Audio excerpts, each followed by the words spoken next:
Projections are saying that a significant number of additional people could die by the end of this pandemic, even before we get to Election Day, which would seem like, if you were the incumbent, that's scary. But that is not going to stop Trump's representatives on the media from trying to preemptively take victory laps. What is surprising is that a member of Fox's Fox and Friends crew actually called them out on it. Wants to go in there and talk about all the accomplishments he's done in his first term and how he's made people's lives better. It answers the age-old question: are you better off now than you were before? And the answer undoubtedly is yes, and that strikes true in New Hampshire and across this country. But with the pandemic now, the growth is not there. You know the unemployment's still 11%, so you can't really say you're better off than you were 3 years ago because of, at the very least, the pandemic. So you can't really say that, right? No, absolutely. Of course you can say that because, listen, this global pandemic hit all of us, not just here in this country, but across the world.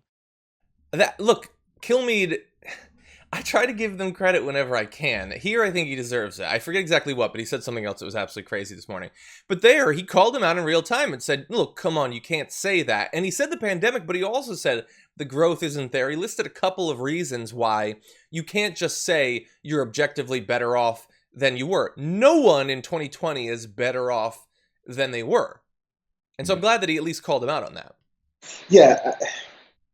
I don't know if he continued further on and say, okay, that next excuse you just gave me, Hogan, is more BS because it's obvious that we're not better off. How about you ask the over 130,000, 25, 30,000 people that are dead? Are their lives better off? How much better is death than life? I mean, I don't know, maybe you don't give a damn about their lives. You don't care about how their families have been affected from the death of them. Are their families' lives better off? What is better off? You know, that line of you're better off since I've come in office, as every president does when they're trying to run for re-election, it's just a throwaway line. It's just the assumption of, oh, your life is better off. Did you go through the list of things that make my life better off since you've been in office? And then say it's a wide swath of people in the country have the same indication? Because 130,000 people knew enough people that those people's lives are affected from now on negatively. So I'm not sure if you're just only talking about Wall Street gains or the corporations that received money from you or the backhanded deals or the power shifts that have happened in Washington, people getting different jobs that benefit themselves. But that's their level of, are you doing better? Yeah. It has nothing to do with regular Americans. Oh, my God, the highlighting of how much they don't give a damn about regular Americans is stark, man. Exactly. It's the 130,000 dead. Basically everyone who knows them. It's the other people who have been sick but didn't die. We don't talk about them very often, but there's a lot of them and their families, especially those who are going to be suffering the health impacts of having had coronavirus for the rest of their lives. It's the millions and millions of people who have lost their jobs. It's the businesses that have been damaged. And again, some of that was always going to happen, but at every step of the way, Trump has done whatever is necessary to make it worse. He has bought this thing. He didn't have to own it, but he went out of his way to buy it. And Hogan Gidley, it's not just that he's pretending that we shouldn't care about that stuff. It's that he is continuing the administration's stance of not taking any responsibility and expressing no empathy. To imply, no, everybody is better off, is telling all of the people watching that know that they're not. You're wrong. You're wrong, or you're lying, or you've been fooled by someone. Sure, you lost your business, or you lost your house, or you lost a loved one, but you're wrong. You're actually better off. Stop thinking that you're not. And that's their strategy. It's been their strategy since Donald Trump said, I take no responsibility. Yeah. And they're sticking with it.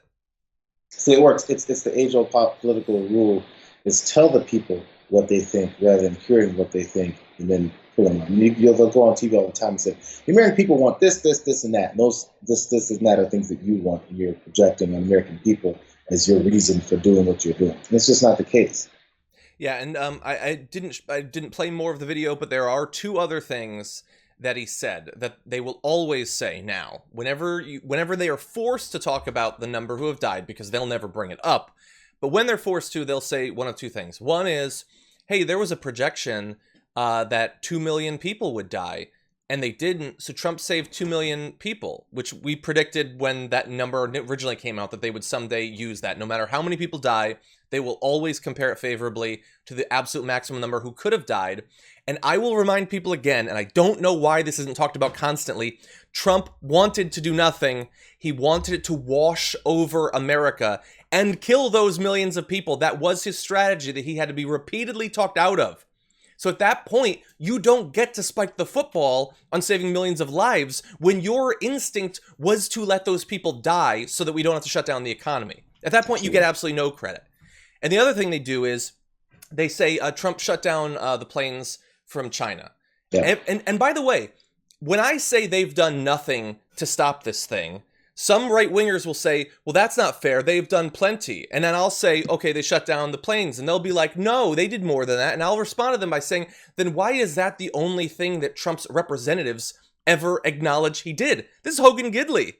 He's with Trump, and that's the only thing he can list. And again, think about how pointless a thing that is to bring up. That once coronavirus was already here, because he didn't care about it, he didn't take the warning seriously, it was already rampaging across America. After that, he shuts down some flights from China. At that point, it's spreading internally. We don't have to worry about people getting off a plane from Wuhan at that point. We have to worry about people getting off planes from Tallahassee to Indianapolis. It was already spreading. And he had literally months to respond to it and just kept saying, hey, I shut down the flights. I shut down the flights. Why isn't that enough? I shut down the flights, as the cases continued to go up and the death toll skyrocketed. Yeah, no credit. The objective was not to stop the spread in America because he doesn't know how that works. No, it's not that he ignored it and was being, well, he kind of was being vicious and ignored it. That did happen. But the whole thing about the push that, I stopped flights from China. His thought is, I need to make it seem like this has nothing to do with us in America. There's this winning thing that he's got when it comes to, every time he brings it up, you notice, it's this country's doing that country's doing this country's doing that, and we're better than them in all ways. And those are lies. So the whole thing about stopping flights from Wuhan is like, yeah, I stopped Chinese flights. That's all I needed to do. It's already here, bro.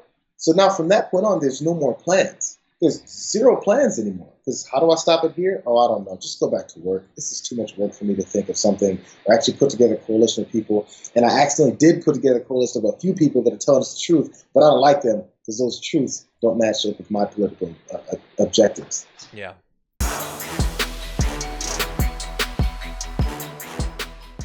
Check out the Damage Report podcast each day, wherever you get your podcasts, whether Pocket Casts or Stitcher or iTunes. You can join me as I give you the news and stories you want, with a range of co-hosts and interview guests jumping in on the fun each day. Again, that's the Damage Report, wherever you get your podcasts. And if you get them at iTunes, don't forget to rate and review. Sometimes I'll read them live on the show.